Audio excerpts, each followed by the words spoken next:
All right, everybody, thank you so much for being here to another episode of the Winning Edge podcast. My name is Leonard Wheeler, and I'm your host today. I have an amazing guest. He is the CCO, Chief Commercial Officer for Profound Medical. His name is Tom Tamberrino, and Tom has become more than just a friend. He has become a brother. But I will not do justice by introducing you. So I'm going to ask that you would introduce yourself and tell these amazing people who Tom Tamberrino is. Leonard, privileged to be here. Humbled to have the opportunity to be here with you and serve as your brother. I am the Chief Commercial Officer of Profound Medical. It's a responsibility I take extremely serious. I've been with the organization now for a year and 3 weeks. But that doesn't define who I am as a human being. Obviously, there's a lot more layers, I think. Okay. I'm complex as the next man, and I'm excited to dig in with you today, man to man, so that your listeners can do the same with their friends and their brothers after they get done listening to this podcast today. Awesome. Well, I can't thank you enough for coming to Charlotte, North Carolina to sit with us today. I want to start off by asking, you have a significant role, right? But you're also a father, your husband, your friend, your uncle, right? Yeah. Tell us who Tom, give us a little backstory of where you've come from over the past years. Happy to. And I think that, the mark of a man is, the legacy that he will leave after he is done with his rented time here on earth. And I've been raised that way from day one. So my parents are both still alive, Richard and Jean Tamberrino, and they were civil servants. So my father worked for the Criminal Justice Department for the state of Maryland for 30 plus years. My mom was an educator in the Baltimore County public school systems. So by no means were we wealthy, but by no means were we poor. Okay. And in my household, we did not measure success by monetary items, right? We measure success, quite frankly, by work ethic.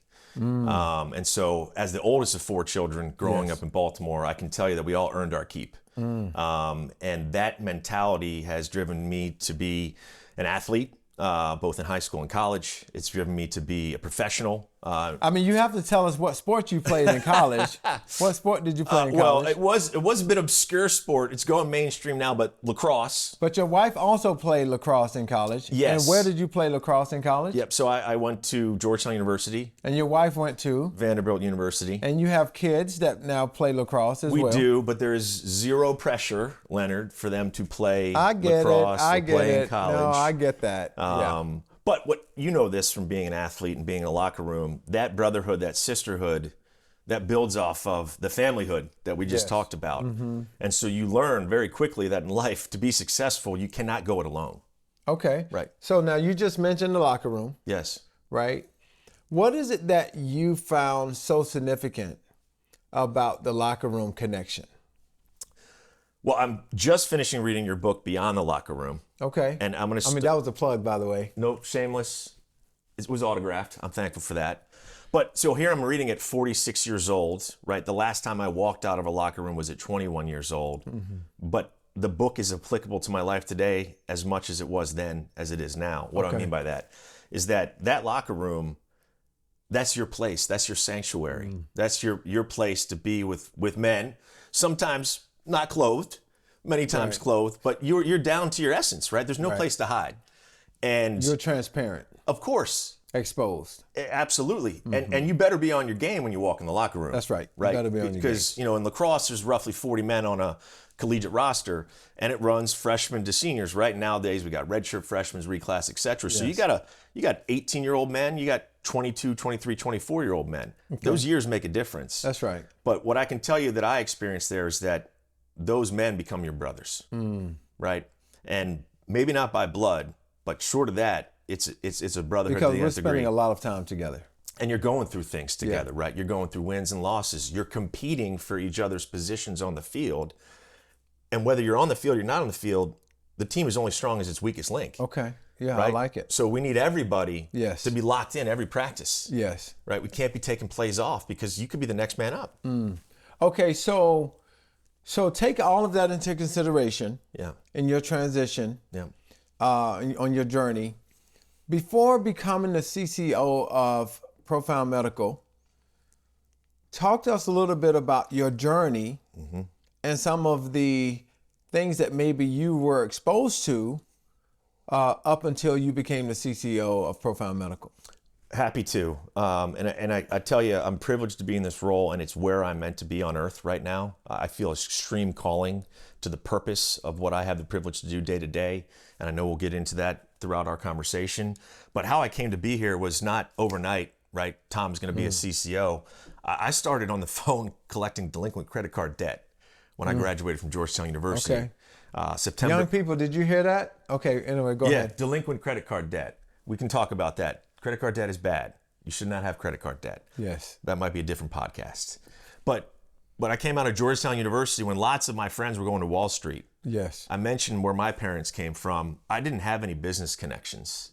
Okay, so when you say you mentioned your parents came from, and you talked about Darien. Oh, so I was talking Baltimore. Now Okay. I live in Darien, Connecticut. You live in Darien, Connecticut now. Yes. Okay. And so you're making this transition, dealing with delinquent credit card debt. Yes. And now what? So let me tell you why I bring delinquent credit card debt. If you want to learn how to sell someone on paying you back the money that they already spent that they owe you. Okay? Right. Stay with right. me on that. Right. That's you good. got to pay me the money that you already spent that you owe me. That you owe me. That you're not paying me. And that you probably don't have to pay off. And you don't. The debt. And so those are some interesting conversations, right? Yeah. And look, debt collection gets a really bad rap, and it's rightfully deserved in many cases. But I can tell you my approach was the same way I approach what I do here today, is I see the person as just that, as a person. Okay. Right? This isn't a customer on the other end of the phone. This is someone who might have a mortgage payment they're behind on, right? They might have a car note they're behind on, and they're probably going through a tough time. And I've been through some tough times. Okay. Yeah. Okay, so you're going through this transition. You mentioned that you've been through some tough times. Yes. We understand that where our industry is right now, our country, the economy, there are some people going through some tough times with the government shutdown, et cetera. Certainly.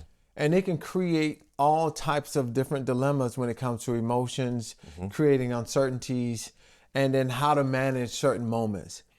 Talk about some of the tough times that you've went through, to where maybe we could shed some light on what maybe some of the other people are going through at this particular time. So listen, Leonard, I can talk about business tough times. I can talk about personal tough times. And for me, they both become the same, that life is life, business is life, personal is life. So I blend it all together. And there's no separation for me. And that is a blessing and a curse, in my opinion. But I take everything I do as a charge, a duty, an obligation. And what I'm about to share with you is also part of that. So I've struggled with mental illness in my life. Talk a little bit about what that mental illness was for you, Tom. Yeah. So that we can kind of shed some light on that, because that's another stigma, right? Absolutely. That I think for us as men and women, right? But we're speaking for two men right now in terms of just kind of shed some light on that. I'm happy to. And I'm unashamed about what I'm about to share, because that stigma is completely inappropriate. Because mental illness is an illness. Cancer, prostate cancer is an illness. Breast cancer is an illness. Good people get breast cancer. Good human beings get prostate cancer. You're a great human being. You got prostate cancer. You take great care of yourself. You still got prostate cancer. I think I'm a pretty good human being myself, and I just happen to get mental illness. So in my family, as I've learned, there's a gene that exposes us to potentially having depression and anxiety. And so I've faced in my life major depressive disorder, specifically treatment-resistant major depressive disorder, and generalized anxiety disorder. And what I can tell you is that when you're in that disease state and you're not well, you feel that you are in an abyss. There's this fog, this haze that you can't get out of. And you don't think there's any other way out other than to potentially harm yourself. And having come out of that abyss, I know that the reason why I'm still here, why I'm on this podcast with you, why we've met each other, is to be able to share this message of health, men's health, mental and physical, that we should be having the same conversation, open and honest, to say to you, hey, Leonard, you have prostate cancer. Would you speak to other men who've been diagnosed with prostate cancer to help them understand the journey and how you manage that psychologically, socially, financially, and with your family? Tom, you've been through major depressive disorder, generalized anxiety disorder. Will you share that with other men? But Tom, how did you know? Like, how did you come to the conclusion that this is one, a mental illness, two, I'm depressed, three, there's a fog over me? What were the indicators at that particular time that allowed you to assess what was happening with you? So self-proclaimed here, I think that I'm a high achiever. Like I've always tried to be an excellent student, be an excellent athlete. I am no angel. I've got plenty of sins and plenty of room for opportunity to grow into who I want to become here as a human being. But what I can tell you was that I was hard charging, and mentality was pretty simple. Get up earlier, work later, suck it up, right? No excuses. Don't be a victim, right? And what happened for me was in June of 2023, I took on a little too much. At the time, I was in entrepreneurial activity. I was in the commercial, residential, real estate business, both building homes, selling homes, etc. And I was a one-man band. It was me. Obviously, I worked with a lot of different subcontractors, some of which are close friends of mine to this day. But I was not taking good care of myself. I wasn't sleeping right. I wasn't eating right. Those two things in and of themselves are major, what I would call platforms to take care of yourself or set yourself up to not be well. But what happened to me was I began to get to the point where I could not control what's referred to as my parasympathetic nervous system. Okay. Right? So I was always on edge. What does that control? So think about it this way is like right now I can say to myself, Tom, put your feet on the ground, put your hands on your knees and just breathe in through your nose and out through your mouth. If you don't have control of the parasympathetic nervous system, you can suffer from a panic attack. So panic attacks are very real. They're very real. And I've suffered my fair share. Very prevalent. Right? And so for me, this leg would shake incessantly. This wouldn't stop shaking. Now, this leg doesn't shake unless I tell it to shake. Perspiration, breathing. So basically, you feel that now you're in control of recognizing the moments. Leonard, I'm going to go really far. I'm bulletproof now. And why am I bulletproof? Because of what I've been through and what I've learned. So what have I learned? I've learned acceptance and commitment therapy. I've learned cognitive behavioral therapy. I've learned dialectical behavioral therapy. And all of these things do not give me a psychiatry degree, but I can tell you it gives me lived experience. Yes. So then I sit with another man or woman who's in the throes of a mental health crisis, whether that be bipolar disorder, depression, or mania, whether that be general anxiety disorder, whether that be mental distress as it relates to not being able to control your thoughts. I can resonate and I can go to my playbook, my tool belt, and say, look, I'm not here to compare, I'm here to share. So what message do you give to the individuals who there are a lot of things that come along with that, right? In terms of shame, judgment, to where you can feel judged, you can feel shame, right? When you're going through something like that. You can also, people become judgy, right? Because of the stigma, they're thinking like, well, that's just them not wanting to own up to something. That's just them being in a bad state. They're choosing to have mental illness. Like, this is not real. Like, what do you say to those people who are downplaying something that could be a real disease, right? And then what do you say to the people who are carrying around the shame and judgment and the heavy burden of not wanting to be transparent because of the heaviness of the burden? So those are two different answers, right? Yes. The first answer is ignorance is bliss. Like you want to go put your head in the sand and pretend that this isn't real? Have fun. This is as real as it gets. Mental illness has been an illness for a long time. It's becoming more prevalent given the world we live in. We're losing men to suicide between the ages of 15 and 44. It's the leading cause of death for men between 15 and 44. Yeah. That's astonishing. Now, I'm going to say that they died from suicide, right? Just like a man can die from cancer. And if you see what I did there, I'm talking about the disease. And so I don't think cancer patients go, oh, I'm going to blame the cancer for all the other problems in my life. No, they fight the cancer. And those people you just talked about, what do? They wear pink ribbons, they wear blue ribbons, they bring casseroles to your house.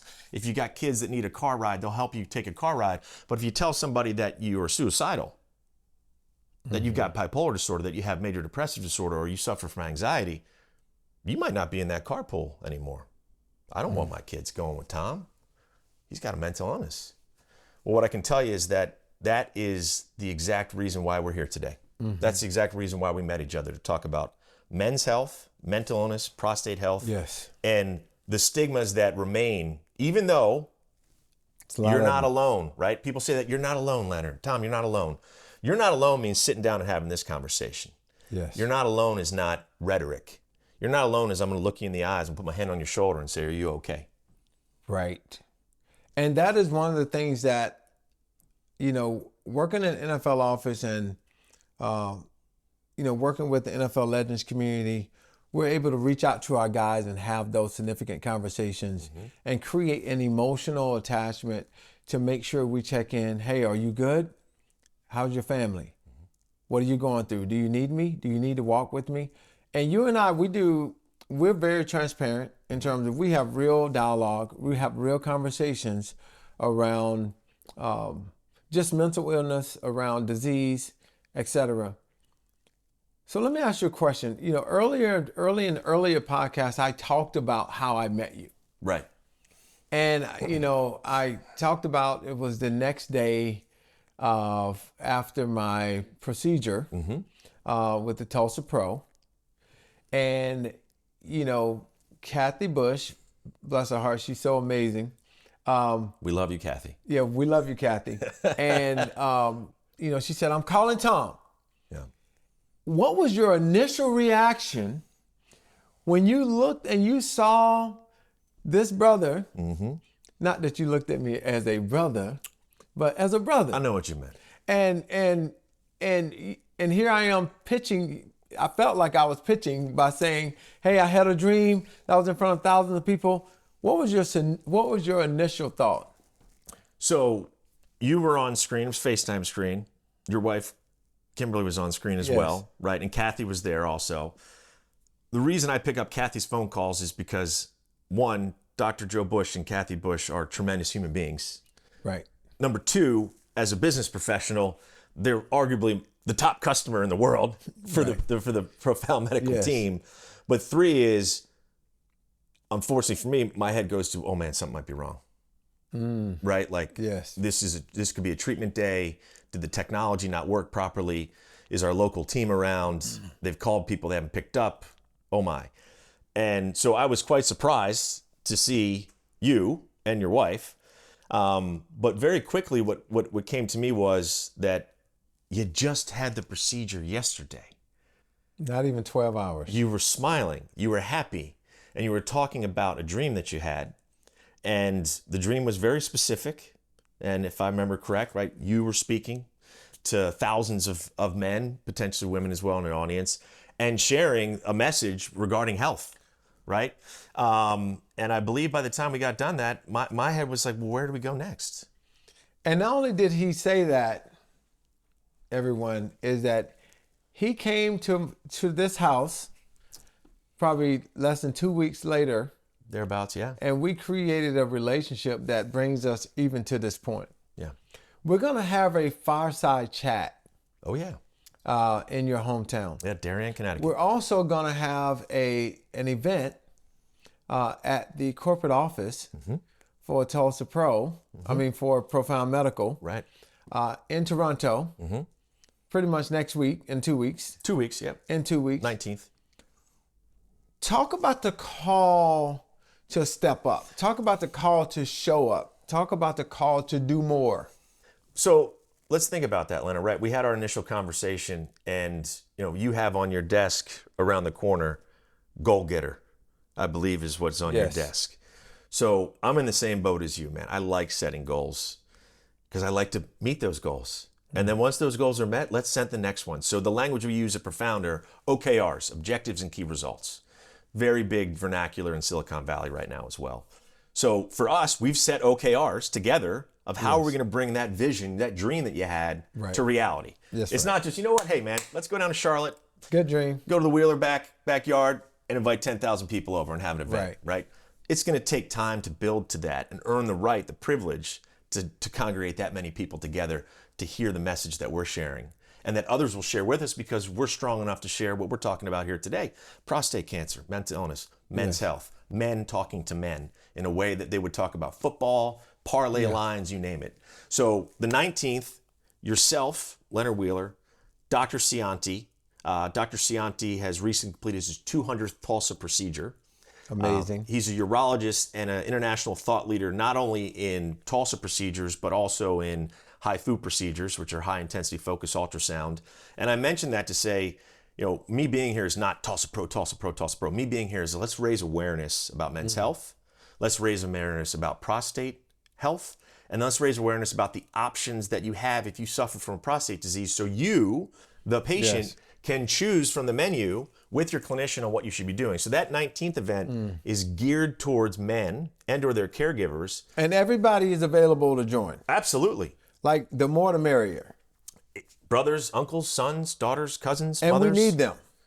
The caregivers are, I mean, you can probably speak to this better than I, but the caregiver team is part of the treatment process and the healing process. I mean, listen, having my amazing bride, having my wife, Kim, and having our children around, but also having friends, having family members, my mom, my sisters, my brothers who came over and prayed for me before I went and had the procedure in Atlanta.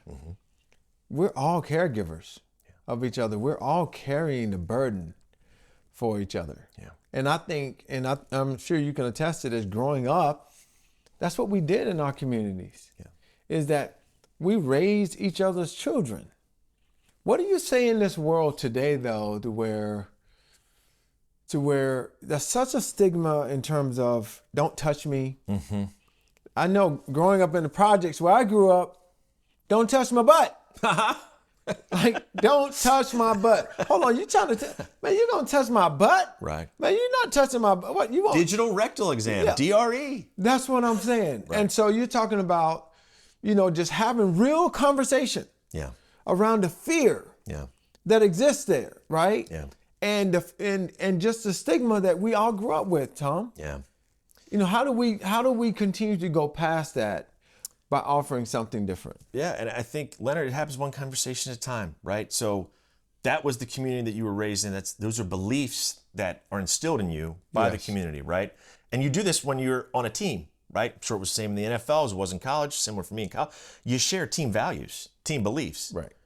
There's core beliefs. Not everybody believes the same strength of them, but there are core beliefs. So we need to take these individual beliefs and change the core belief. And what do I mean by that is that having a digital rectal exam could save your life. So what's more important to you? To live till you're 65, 75, 85, or not have someone touch your butt? Okay, so how do we change that dynamic? Because it's a conundrum. Because a lot of times when you're in that space, you're not thinking about your legacy. You're not thinking about your wife and your kids. It's a selfishness that sometimes exists to say, I'm thinking about myself.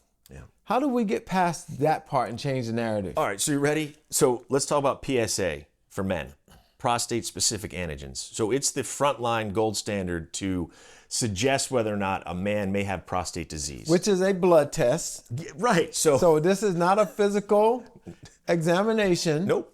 Where it's a blood test that anyone can get, that any man can receive. Yes. Right? What's the significance of that? So let's go to there again, right? This means anytime that you are getting blood taken to be tested for something, you could say, could you please check my PSA level as well? It's just like a checkbox, just another panel. So if you go, as we should, to an annual exam, that should be part of your annual exam with your primary care physician. Did you guys hear what he just said? Say it one more time. Annual. Annual, meaning every year. Yes. Exam with a primary care physician, your general practitioner, the front lines of medicine. Yes. So what age should men start getting tested for the PSA. So listen, this is not guidelines talking, right? This is That's just right. Tom this talking. This is us talking. Right. So if you want exact recommendations, you go to the National Cancer Coalition Network, NCCN guidelines, or the American Urological Association guidelines, right? Those are published. They are backed by those societies. Those are written in blood. I love it. But the unfortunate privilege that I have being in the job that I'm in now with Profound, right, is that on a global scale, I get to see the landscape of men and healthcare around men as it relates to prostate disease. And men are getting prostate disease earlier and earlier, right? We just met with a man yesterday for lunch who was in his mid-40s, diagnosed with stage 4 prostate cancer. At the age of 47. Yes. Yes. Now, he's still with us. He's an unbelievable human being. 5 years later. Right. Yep. And he is out keep pounding prostate cancer. That's right. Kevin's an unbelievable man. We'll talk more about him, I hope, on one of your Yes. podcasts coming up, and how we can work together to raise awareness in the communities that he serves. But that's the ticket, right? Which is, it's just a blood test.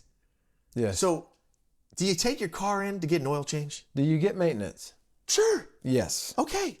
Do you get your heating or your cooling system? Do you get maintenance on it? Mm-hmm. Okay. And then let's think about, if you don't get maintenance on it and it breaks down, does it cost you more to get it fixed? Yes. As opposed to the preventative maintenance? Instead of maintaining. I mean, this is basic common sense that we hide from. So your CEO, Arun, Yes. who's a great man, Wonderful man. went through the TULSA procedure as well. Yes. Talk about the significance of the TULSA-PRO with Profound Medical.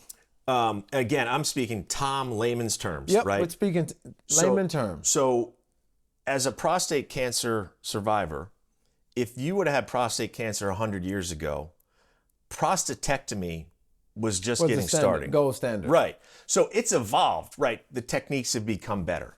What do I mean by that?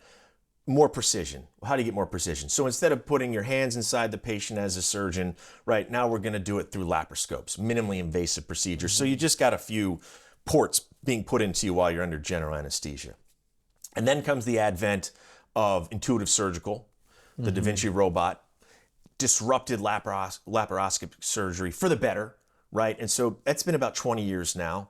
But where I'm heading with this is, even if you just do 20 years of robotic prostatectomy, 20 years of laparoscopic prostatectomy, 20 years of prostatectomy, 60 years of prostatectomy, nothing's changed other than the mechanism of doing the prostatectomy. Where does TULSA-PRO come in is that we don't do surgery, right? We use the natural orifice of the urethra. We place the patient under general anesthesia in the MR room, where you are accustomed to getting MRI scans for diagnostic reasons, but there's a growing swell of interventions that are being image guided by MRI, TULSA-PRO being one of them, and you go under general anesthesia. Our technology does the hard work after your physician inserts the ultrasound applicator into your prostate. So I don't want to go too scientific, but we use directional ultrasound. And the directional ultrasound is delivered in a very precise fashion so that we can get down to basically the 1 millimeter to 1.3 millimeter of precision. And we use temperature control to get just the right temperature, just like when you're cooking a steak and you want it medium rare. That's right. Right? You put the thermometer in. Okay, I'm right there, 125. Time to pull it off the grill, let it sit for 5 minutes. A bit of a crude analogy, but we do the same thing with the prostate tissue. Right. Yes. We make sure that we kill the tissue that we're targeting, and we leave the tissue that we want to remain intact. And that's what allows us to preserve the man. Urinary continence, sexual function, penile length. Yes. Okay, can you mention those three one more time? Yeah, we'll go in reverse order. Penile length, sexual function, urinary continence. And this becomes significant, not just for you, but also for your wife, your significant other, your children in terms of playing with them, right? And having to wear diapers, right? Because it's real. I mean, just going. So there's so much to unpack, okay? I want to kind of just stay in this place of talking about our significant other for a second. Okay. And our children. Yep. When you were going through your mental illness, yes, at that particular time, talk about the strain, if there was some strain or discomfort that maybe was created in your home of your wife understanding, your kids understanding. Like, talk about that for a second. I mean, this one, this is raw for me because the strain was significant, right? As I mentioned earlier, I'm by no means an angel, but I'm a pretty high achiever. Like, I function at a very high level, I think. I've been given the God-given abilities to grind, right? To analyze, to think quickly. I think I'm decent with the English language, right? And I'd like to win, but I like to win the right way, right? I want to win by playing within the rules, not illegal, not immoral, not unethical. And I want to instill those same beliefs in my children, right? That just because you do all the right things doesn't guarantee you the result that you want. That's not how life works. Right. But how life works is when you get knocked down, you get back up. All the successful people that I've met in my life, whether they're playing the NFL, whether they're an executive coach, whether they're a commercial officer, salesperson, sweep floors, collect trash bins, they just get back up. Okay. The will to not yield. And so for me, going through what I went through, the disease tells you that you're worthless. The disease tells you that your family's better off with you dead than alive. The disease tells you that you shouldn't leave your bed. The disease tells you not to eat. And the disease starts to give you cognitive distortions where you believe things that are not true. But man, in your mind, They feel true. They feel so true, and they can loop, right? They call these looping cognitive distortions. So back to the marriage and the children, this is well documented with my parents who answered my phone calls every day when I was sick, is I just said to them every time, I don't want to lose my kids. How old were you? So listen, Leonard, this is fresh, man. This is 2025. I was 2023 to 2024. So I was 44, 45. So it's important, and the reason I asked that question, it's important for people to understand that it can happen at any age, Absolutely. right? Yeah. I mean, there's no distinction there in terms of, oh, well, this can only happen when you're in your 20s or your teens or in your 30s. No. This happened just some years ago. It is. I have been well now longer than I was sick, but I was sick for a year. And I've now been in the position that I'm certain, Sam, when you probably look at prostate cancer, what is right, that's the enemy. 1,000%. The enemy is depression. The enemy is anxiety. And sometimes the enemy is enemy, Yes, right? absolutely. And so sometimes the enemy becomes enemy. Yes. Like it becomes in me. We become the enemy sometimes to ourselves, not recognizing that the enemy sometimes can be us. Absolutely. So you were diagnosed, you went through that whole process, and I'm bringing all of this together for a reason. I see it coming. Okay? Because when you think about the significance of what you do now in terms of serving, if you think about the significance of you going through mental illness, now you can relate. It becomes a relatable conversation that when someone else is dealing with it, you now can attest to it, right? Yes. And so being on this side of serving other people. That's why I'm still alive, Leonard. That's why I'm still here. Why is it important for you to make sure that you're sharing this with your family and with your friends? So here it is, right? And I look at you and I look up to you. You're a leader of leaders. You're a leader of people. I've seen you do it at luncheons yesterday. I saw you do it this morning with me in the gym, right? Is that you're leading people to be better people for the next people. So let's take that a step further. What do I mean by that is I think that I've learned the language that I spoke to before because I've found my people. My people are people with mental illness. And so I meet with people of all races, all creeds, all sexual orientation, you name it. And I meet them, whether it's through the National Alliance of Mental Illness, or I meet them while they're inpatient at a facility in New Canaan, Connecticut called Silver Hill, where I have the privilege to volunteer, is when I sit with those folks, I explain to them that though we've just met each other, we are 3 a.m. friends. What do I mean by that? When it's dark and it's cold and you think that no one else in the world feels the way you do, that you feel so alone, that you think the only way to stop that just unbelievable pain and suffering is to end your own life, you call me. I will pick up. I will come to you. Because I've been there at 3 a.m. I've made those phone calls. I know what it's like to try to take your own life because of a disease. And suicide is a permanent solution to a temporary problem. permanent solution to a temporary problem. We just lost a young man in the NFL A couple days ago. a couple days ago, right? All the promise in the world. But man, I don't know. What did we miss? What did we miss? Yeah. Well, how did we miss that? You've got the NFL Legends program, right? It's players running by players, looking out for players. I was a transition coach where we had to go through suicide prevention classes. We had to go through all of that to become a transition coach. That's when it opened my eyes to be able to see and understand the significance of it, but the value that's added when you know better, you do better.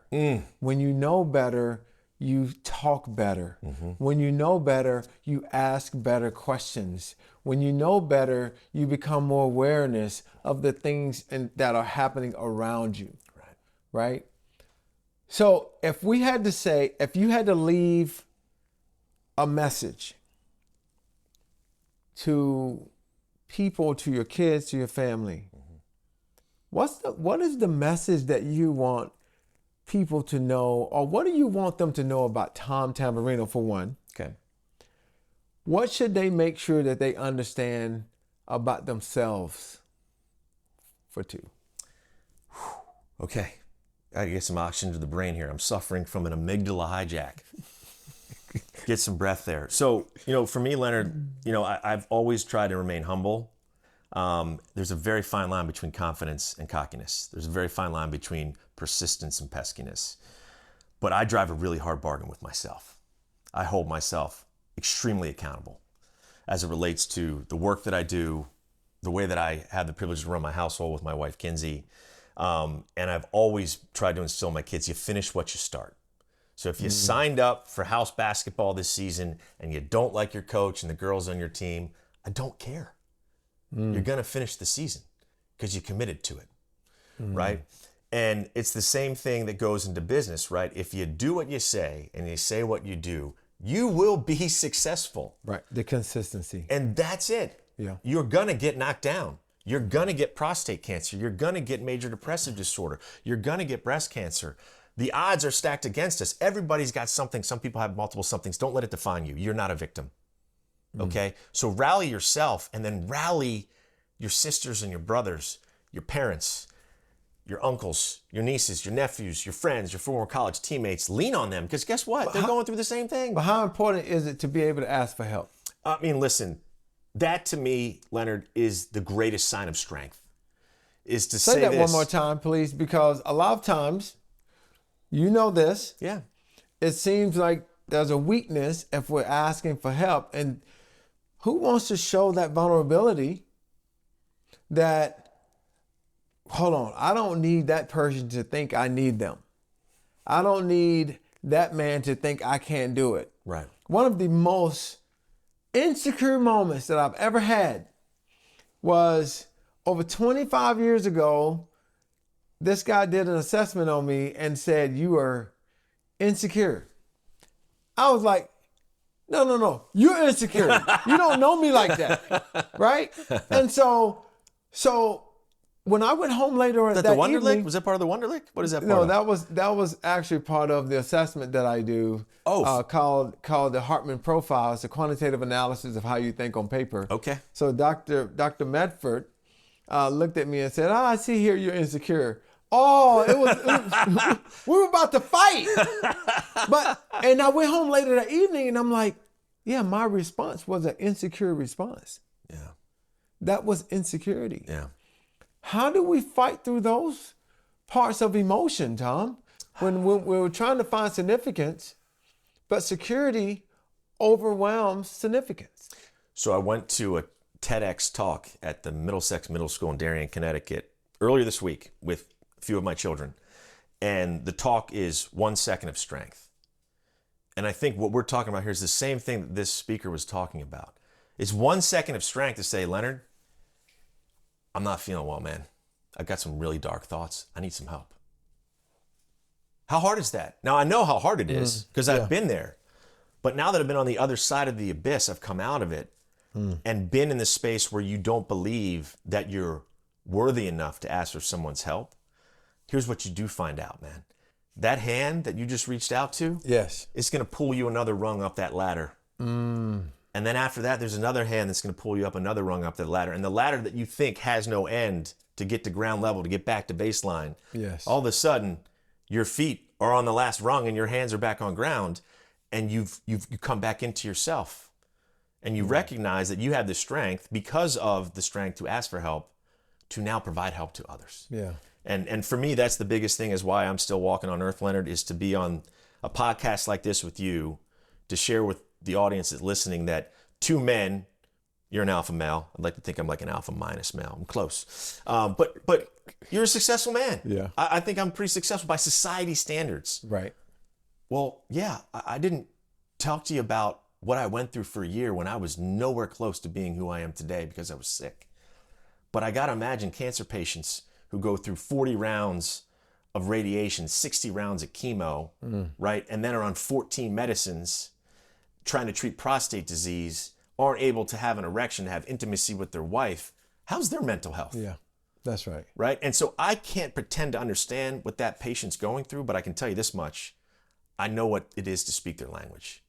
So I want you to do me, if you can do me a favor. Yes, sir. Before we finish here. If you could just look into the camera and just give her a message in terms of, I don't want to just say a message of hope, but I just believe this, that the Father creates moments for us to make sure that we allow Him to shine through us, right? And He creates relationships so that we can sharpen one another. Men sharpen men, iron sharpens iron. No doubt about it. Right? What is a message that you want our listeners to take away from today? I'll look at the camera. I mean, Leonard, there's so many things I want to say, but I think the biggest one is love yourself. Give yourself grace that you are in the moment, that you're supposed to be in this moment. And if we can go to jelly roll, right, it's okay to not be okay, because everything's going to be all right. So no matter, I am not okay.